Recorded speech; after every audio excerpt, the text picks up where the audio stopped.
Welcome back to another episode of the Landscaping Podcast, where real men doing real work have real conversations. Today I'm going to be picking this one up solo here from the great state of Hawaii. We're a little family vacation, but felt like I had a little downtime, so I'm going to pick up this podcast and shoot a little short reel for you guys and talk about landscaping and all things that involve landscaping. And since I'm in Hawaii, we're going to talk about a little bit about the landscaping in Hawaii and how, in its own way, it reminds me a lot of North Carolina. And so while we've been on vacation here, we've done quite a bit of traveling around the island. We're on the big island. And so there's one side that we're on, doesn't get a whole lot of rain. I think we've actually experienced a few showers they'll probably get over the next few months while we've been here. But it's quite interesting to me how just across the island there's drastic changes.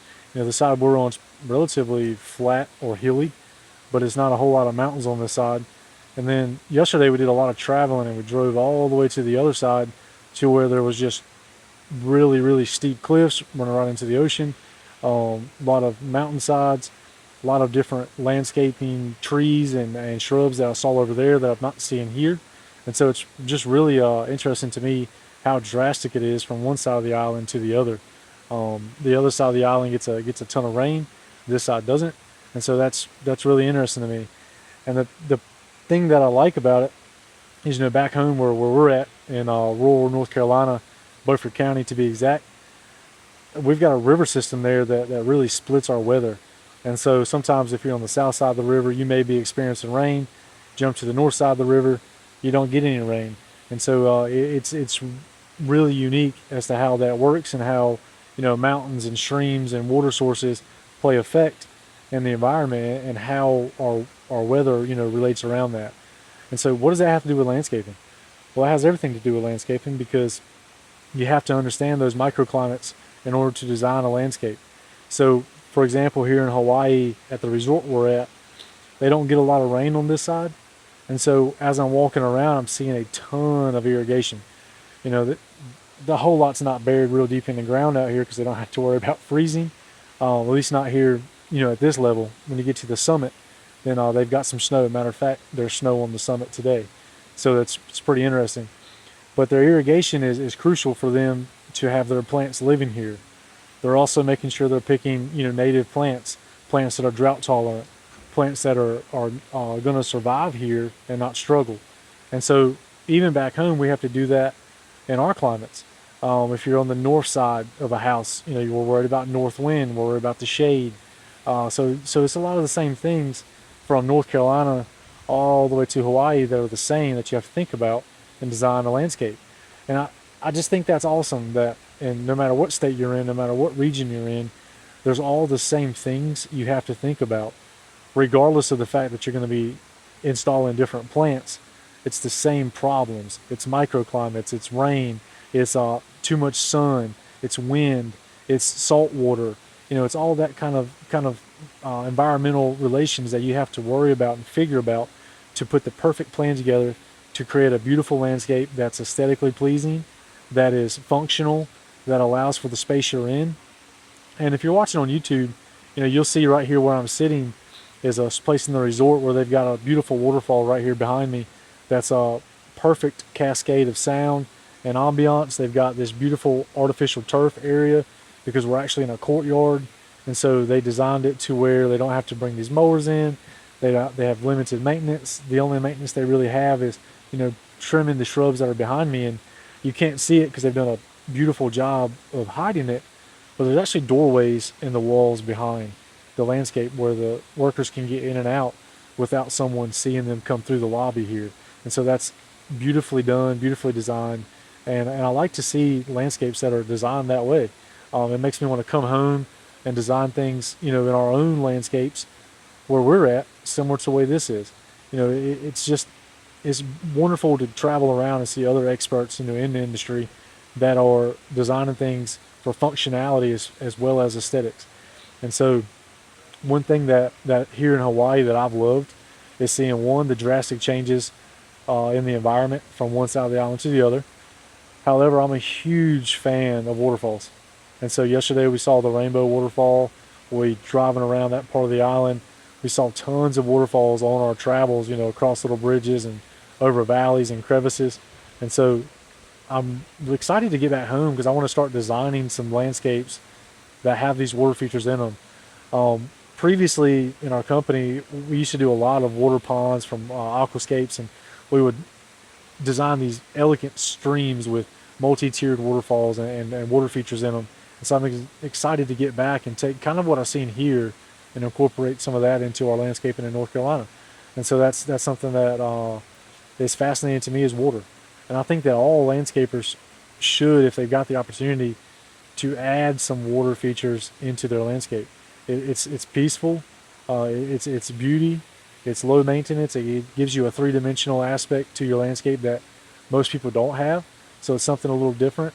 It's something that allows you to come out and if you're reading a book or if you're shooting podcasts, it gives you a great ambiance, gives you a great backdrop, and just really sets the mood to kind of lower your stress levels and get you in a position where you can think clearly. You can possibly make that your little work studio area and perform all the work that you want. So I'm super excited to add a bunch of water features into some landscapes moving forward in our company. And I hope that you guys listening will think about that in your designs as well, and a way to pitch that to a customer so that they understand the importance of it and how it can actually benefit their health. One other thing that I've picked up out here that I think's on a lot of resorts around is fire features. Back home we do a lot of fire pits, a lot of wood burning fire pits, and we do some gas. And I like gas because you get that, you don't have to worry about the smoke, you don't have to worry about buying the wood and stocking it up and then constantly feeding the fire. It's light it and you've got it. However, there's also that certain aspect of wood that's nice, and so sometimes I think it's great to have wood. But out here there's a ton of fire features, whether it's fire pits or just tiki torches that are kind of lining the walkways to give you light at night. I think we can incorporate a lot of that stuff into our landscapes back in North Carolina, as well as in landscapes across the country. And they were done elegantly, as far as they weren't eyesores. They weren't just these blaming things of fire. They were subtle amounts of flames that were just enough for ambiance, enough to set the mood. And just similar to water, the exact opposite of water, but it's the presence of it kind of puts you in that state of mind where you're at peace, you're sitting around the campfire, you're relaxing. And that's important to stress levels, is to find a way to mitigate your day-to-day stress levels. Back home, being that we're on a water system, I love being out on the boat and being on the water just as much as I love sitting around a fire with my boys and roasting marshmallows, or just being around a fire in general, having conversations. A lot of times we spend time with family, on family vacations, and majority of those evenings are spent around a fire pit, whether it's a small fire pit from Home Depot or a really fancy fire pit built by a nice landscaper. We spend a lot of time around them, and so it's important that when you design landscapes, you think about all those things. You think about ways that you can create a landscape that is conducive to the environment you want to create, where it can benefit your health. It can give you a place of relaxation, a place that you'll utilize, and a place that your family will enjoy. So whether it's commercial or it's residential at your home, water and fire are great features to add to that. And so I wouldn't hesitate to throw that into any landscape, commercial or residential. I think there's a place for it in both. I think as a landscaper, sometimes you have to figure out how to put that in there so that it makes the most sense and is most functional. Obviously, you wouldn't want to put a gigantic swimming pool in the middle of a metropolitan, downtown park. But I think if you add those features, even in metropolitan areas, then you've got a ambiance that you've created where families can enjoy while they're out on the town, or getting dinner, or they've got their family vacation. It gives them a place to sit and relax and enjoy each other's company, while also enjoying the landscape around them. And that's the beauty of landscaping, is that it's not just for something at your house. Landscaping's everywhere. Everywhere that there's a plant planted, or grass sowed, or artificial turfing laid, or seating walls, or any form of structure that is in the landscape, it's got to serve a function. And that's the beauty. Landscaping is beautiful in that aspect, is that it touches all corners. It touches it all the way back in your backyard, So all the way downtown Raleigh or downtown Charlotte or downtown Phoenix, Arizona, at the airport, at the resort, anywhere, you name it, there's a function for it. Right here, as I'm sitting in this courtyard, I can't help but think how when I get back home, I really want to, I would love to have something similar to this in my backyard that's low maintenance, that our family could just come in and sit down and enjoy some time together, to where we could really just enjoy time and not have to worry about the maintenance and the upkeep of it, which is where this artificial turf will really come in handy and make it where it's low maintenance. Sure, we want to mow our grass and trim all the bushes and make sure the weeds are out of the flower beds, but just having this area that's got some nice hardscapes, some good drainage, some water features, some different dimensions as far as rock and pine straw and mulch, different 3D characteristics of the landscape, I think would be a good way to add that, into my own lawn, and I'm really looking forward to doing that in everyone else's lawn. Now, since I've been on this trip, I've left back numerous amounts of guys to perform a bunch of work that we've already had scheduled, and being on this trip has really, showed me a lot of things. It showed me that I can trust the guys to do what they need to do because they've been doing it, and I haven't really had to worry about it. Well, we're a 5-hour time difference, so 1 in the morning here is when the guys are starting to work there, and so I've been waking up early to make sure they're good. But for the most part, they don't bother me because we went through a clear discussion of plans before I left, and so they've been hammering that out. They're finishing up a job where we've laid a lot of artificial turf. Got a little bit to do when I get back. We've had 130 some yards of concrete poured on another job, and so knowing that I am all the way across the United States, and my guys are still there working, the company's still functioning, and the guys are exceeding, my expectations with their performance, and I'm getting responses from customers, saying, hey, the guys are out here, they're doing great, enjoy your vacation, you don't have nothing to worry about. And so it's really reassuring to me that, we've got a good team back home. And if you're a company hearing that, I hope you spend the time with your employees to make sure they're properly trained, so that when you do step away, or you're out for a weekend, or whatever the case may be, that your company can continue working without you there, and doing it at the same level that you would be doing it if your hands were on it yourself. And I'm confident that my guys have done that. They sent me a few pictures because I've been going into minor withdrawals from not being at work, and I'm pleased with the results of the pictures that I've seen. And I'm usually really good at picking out the flaws in a photo, and there hasn't been much I've picked out, if anything, really. And so it's reassuring to me that the guys are doing what they're supposed to do. And so as a company, you should have a team behind you that's able to perform without you there.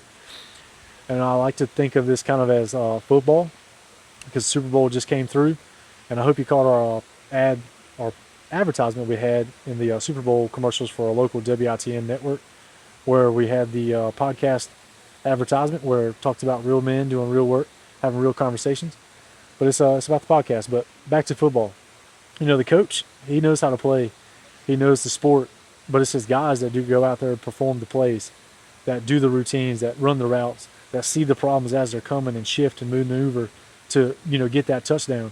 And so our guys are doing that right now. They're encountering problems by themselves, and they're fixing them by themselves and moving on with the job and progressing away without me having to make that decision for them. I'm super stoked that them guys are able to do that. One, I know that they're trained well enough to do it. I know they've got the experience in doing it because they've done the same jobs over and over again, and they're not bothering me because they know they've got it. It's the confidence they've got, which is some confidence that now I have in them, and I'm excited to see that. I'm excited to see them do that, and I hope that if you're listening to this, you're taking that and going to apply it to your company and have that same level of confidence in your guys, and know that they're okay without you, that they can do the work because you've trained them. They can do the work because they've done it. And there's nothing better than stepping away and coming back knowing that your guys have done great. I mean, when I show up on this job Monday morning to look at what they've done, so I can kind of connect the few dots that are left on the job so we can tidy this thing up, I know without a doubt in my mind that I'm going to see everything perfect, and that I won't have to address anything because they've done it. And so I'm looking forward to coming home and seeing all of them proud to put their name on it. And ultimately, as landscapers, I think everything we do, we're proud to put our name on it. It's like a stamp of approval. You know, I've said it before in a previous podcast where, as I drive around, you know, I look at stuff and I go, I built that. Well, my guys are going to drive past that job site and go, we did that. They're going to say, we did that while Shay was gone. And so that's important to me to know that they're confident enough to say that, because they wouldn't say that if they weren't proud of it. And if they're proud of it, then I know that they did a good job on it, because the guys have a high standard that they live by and that they're going to perform to that level. So I'm excited to see that. Also, while I've been here, you know, there's been a few emails from other customers that didn't know I was on vacation, which is perfectly fine. And I've responded to a few of them and told them I was on vacation. But with that, you know, we're looking at some other projects. And so I'm excited to get back and look at, you know, all these other jobs that we've got lined up and try to coordinate that stuff with them, as well as one message in particularly I got on Facebook from a friend of mine, someone that I know in the community, who asked about, you know, he's following the podcast. He's liking the podcast. So shout out to Colton. Thank you for following the podcast. It means a lot to me that someone locally's, you know, following this thing. But you asked me to do a podcast on some pesticides and some pre-emergent applications, you know, maybe early pre-emergence, late pre-emergence, what to do when you kind of come into spring and maybe something's already emerged, and how to control that. And so when I get back home, I'm going to dive into that with Zach. Zach's now licensed as a pesticide applicator, and so I know his brain is just turning with thoughts on pesticides. And so I'm excited to have the conversation with Zach to talk about this, because I think he's going to really enjoy diving into it as well, where I'll take some of my expertise in the years past and knowledge of chemicals, and then I'll present it to Zach, and we'll kind of have this back and back conversation on a podcast.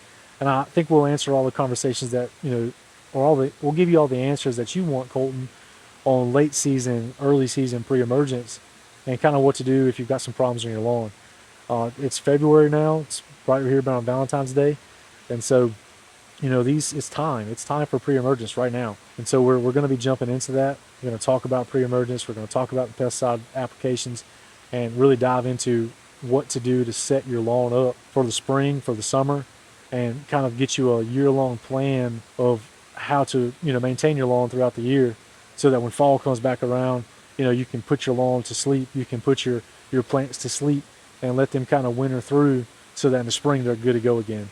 So I'm excited to dive into that. Without taking too much more time away from the family, I'm going to jump back to enjoying some time with my kids and my wife. Anyways, it's been great talking with you guys, and I hope you guys enjoy the podcast. I know this one's a little bit different format than what you're usually used to seeing. However, I wanted to throw this out there because Hawaii, North Carolina, even though they're drastically far apart, they also have a lot of the same characteristics, same problems. You know, climates, weather, it's wind and environmental conditions. Whereas we deal with flooding, they deal with you know, a lot of lack of rain, a lot of rain in some parts of the island, and then they also have to deal with the microclimates created from the mountains, you know, from the breeze in the stream, from the breeze off the ocean, salt off the ocean, and then just dealing with the amount of lava rock that is out here and unsuitable soil, and how they create that into suitable soil to plant all these shrubs and to plant all the grass that they have around this resort and around some of the beautiful towns that are here on the Big Island. So follow the podcast, Landscaping Podcast. Follow us on all our socials. If you got any questions, don't hesitate to submit a question or something that you want answered or a topic you want talked about. We will be glad to cover it here on the Landscaping Podcast and answer all the questions you have. So stay tuned for more stuff on the Landscaping Podcast.